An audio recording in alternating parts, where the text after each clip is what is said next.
I'm Jess, and here are 12 ways to make your Christmas service as accessible as possible for those with additional needs and disabilities.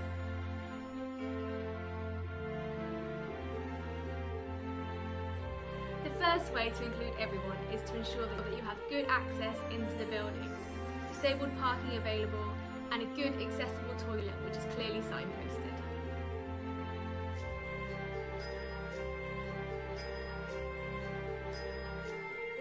The second way is to welcome people well. Lots of people only go to church at Christmas time, so may not know where to go, what to expect, or where to find the toilets. Have a friendly welcoming team who are able to take people to their seats and help with any accessibility needs or requests.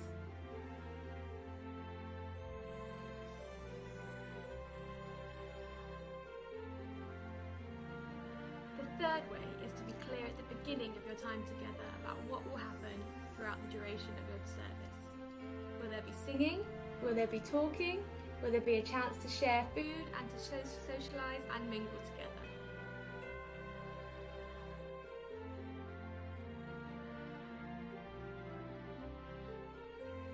The fourth way is to back up whatever you say with a visual. Displaying information on a screen is always a good idea. You could also create an accessible order of service with a visual timetable, symbols, and large print versions of any song lyrics or readings which are going to be done throughout your time together.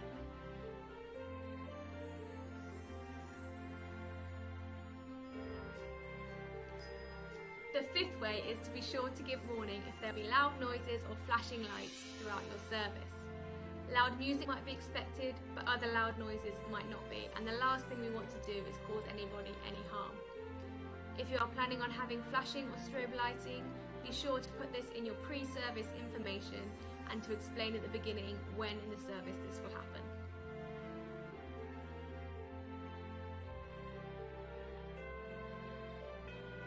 The sixth way is to read scripture from the accessible Bible, a great resource with shorter sentences and easy to understand language.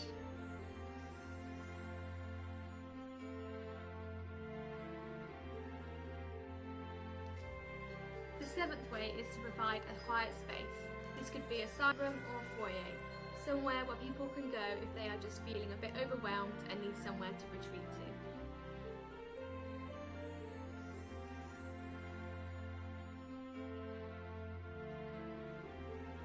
The eighth way is to include a sensory story.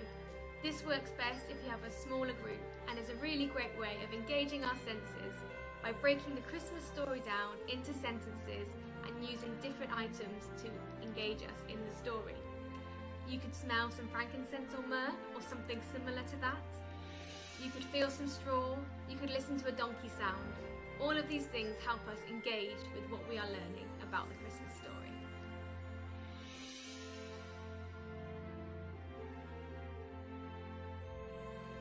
The ninth way is to have an inclusion box available for adults and for children.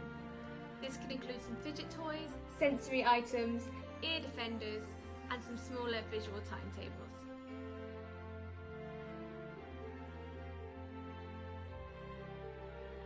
The 10th way is to allow people to move around if necessary. Lots of people find it really hard to sit down and concentrate for long periods of time, so incorporate a break or some movement into your service.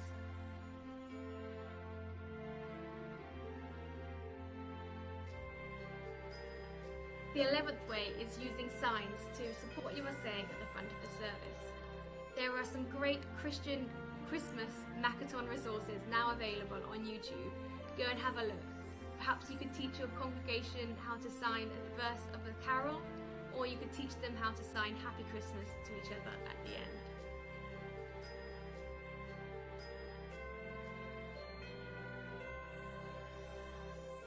The 12th way is to use these tips all year round.